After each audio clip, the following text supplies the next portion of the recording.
Hello students, आज हम लोग इस वीडियो के माध्यम से ये देखेंगे कि किसी समुच्चय के उपसमुच्चय कैसे लिखे जाते हैं। किसी समुच्चय के उपसमुच्चय यानी कि सबसेट्स कैसे लिखे जाते हैं और उस समुच्चय के कितने उपसमुच्चय बन सकते हैं। तो इन सब चीज़ों के बारे में यहाँ पर अध्ययन किया जा रहा है। So let's start. जैसा कि आप अपनी स्क्रीन पर देख सकते हैं, यहाँ लिखा हुआ है कि यदि किसी समुच्चय में n अवयव उपस्थित हैं तो उसके सभी उपसमुच्चयों की संख्या कितनी होगी? 2 की पावर n।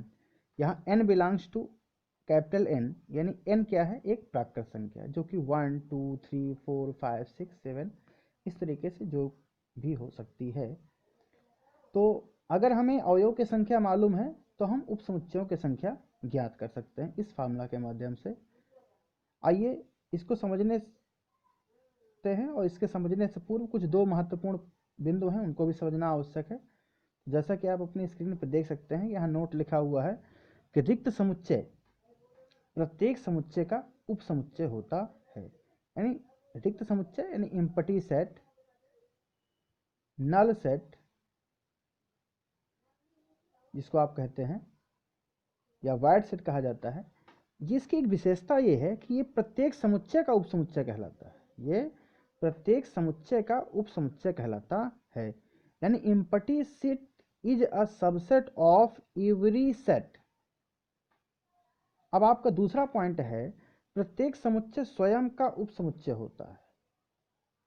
प्रत्येक समुच्चय स्वयं का उपसमुच्चय होता है। यानी कि सेट ए है, कोई भी सेट ए है तो सेट ए का उपसमुच्चय एक उपसमुच्चय तो स्वयं यही है। तो इसलिए कहा जा रहा है कि प्रत्येक समुच्चय स्वयं का उपसमुच्चय होता है, यानी कि every set is a subset of itself.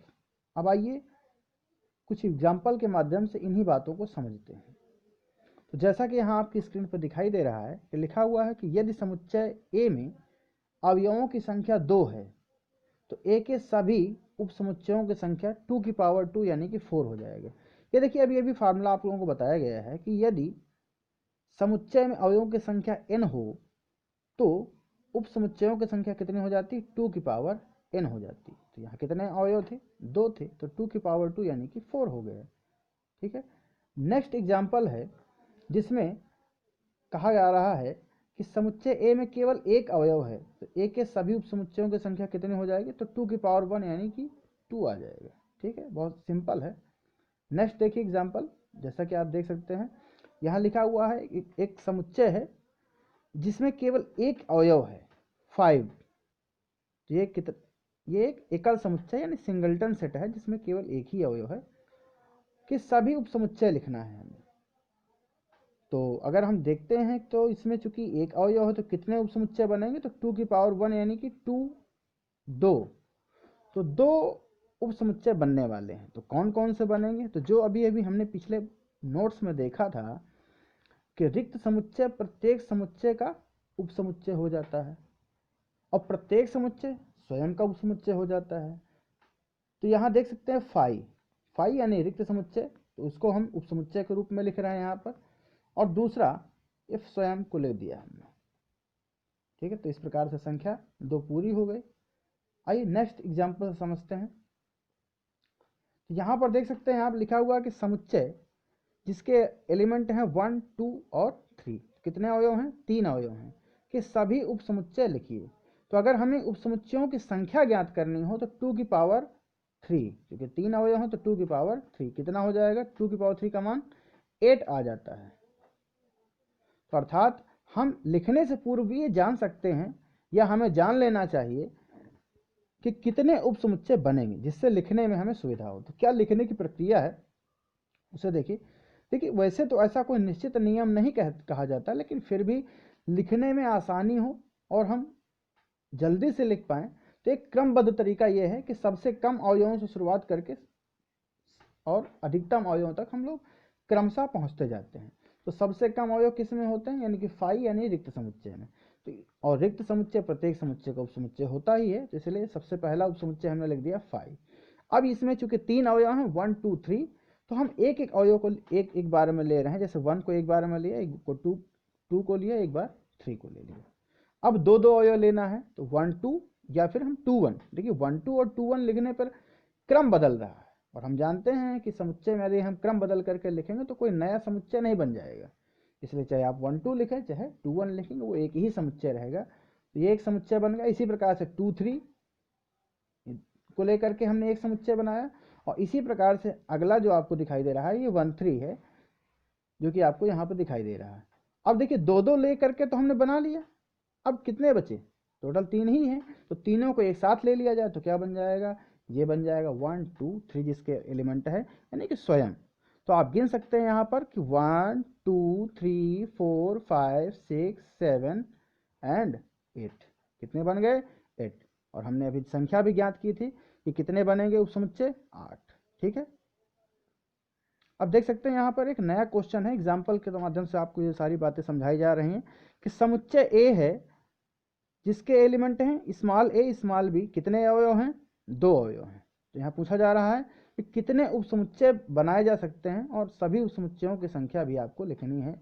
तो देख सकते हैं हमने देखा कि अवयवों की संख्या कितनी है यहाँ पर? 2। तो 2 हैं तो उपसमुच्चयों की संख्या कितनी बन जाएगी? 2 की पावर 2 यानी कि 4 बन जाएगी।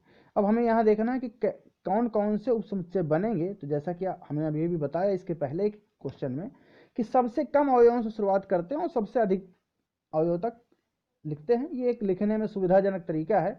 तो 5 से स्टार्टिंग करते हैं, 5 यानी रिक्त समुच्चय। फिर हमने एक एक अवयव चुना, यानी एक बार में ए ले लिया, एक बार में बी ले लिया। तो अब एक एक अवयव लेकर के तो समुच्चय बन गए जितने बनने थे। अब यहाँ पर कितने अवयव हैं? 2। तो दोनों एक साथ ले लिए जाएंगे। अब गिन सकते हैं यहाँ पर कितने बन गए उपसमुच्चय? 1 2 3 4। और हमने अभी संख्या में निकाली थी, कितने निकाली थी? 4 निकाली थी। ठीक है। तो देखिए नेक्स्ट एग्जाम्पल, और ये लास्ट एग्जाम्पल है हमारा। यहाँ पर रिक्त समुच्चय के कितने उपसमुच्चय होते हैं? देखिए बहुत ही इंटरेस्टिंग है रिक्त समुच्चय, क्योंकि रिक्त समुच्चय के बारे में एक बात तो ये कही जाती है कि रिक्त समुच्चय प्रत्येक समुच्चय का उपसमुच्चय होता है। ठीक है। और एक बात पीछे और भी बताई गई है कि प्रत्येक समुच्चय स्वयं का उपसमुच्चय होता है। तो ये उत्सुकता है हमारी कि आखिरकार रिक्त समुच्चय के कितने उपसमुच्चय होते हैं और वो कौन कौन से होते हैं। तो आइए इस बात को यहाँ पर देखते हैं, समझते हैं। लिखा हुआ है रिक्त समुच्चय 5 में अवयवों की संख्या कितनी है? 0। रिक्त समुच्चय में अवयव होते ही नहीं, तो इसलिए अवयवों की संख्या कितनी मानी जाती है? वहाँ 0। तो फार्मूला क्या कहता है?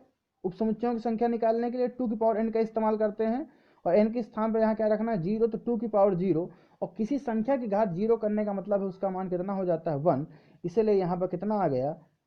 5 के सभी उपसमुच्चयों की संख्या 2 की पावर 0 यानी कि 1 आ गया। अब वो कौन सा उपसमुच्चय होगा जो रिक्त समुच्चय का उपसमुच्चय कहलाएगा? तो स्वयं रिक्त ही समुच्चय रिक्त समुच्चय का उपसमुच्चय है, जिसमें दोनों बातें आ गई, यानी कि 5 का ही उपसमुच्चय है और 5 स्वयं का उपसमुच्चय है। तो इस तरीके से हमने देखा कि यदि किसी समुच्चय में अवयवों की संख्या हमें ज्ञात हो तो उस समुच्चय के कितने उपसमुच्चय बन सकते हैं ये हम ज्ञात कर सकते हैं।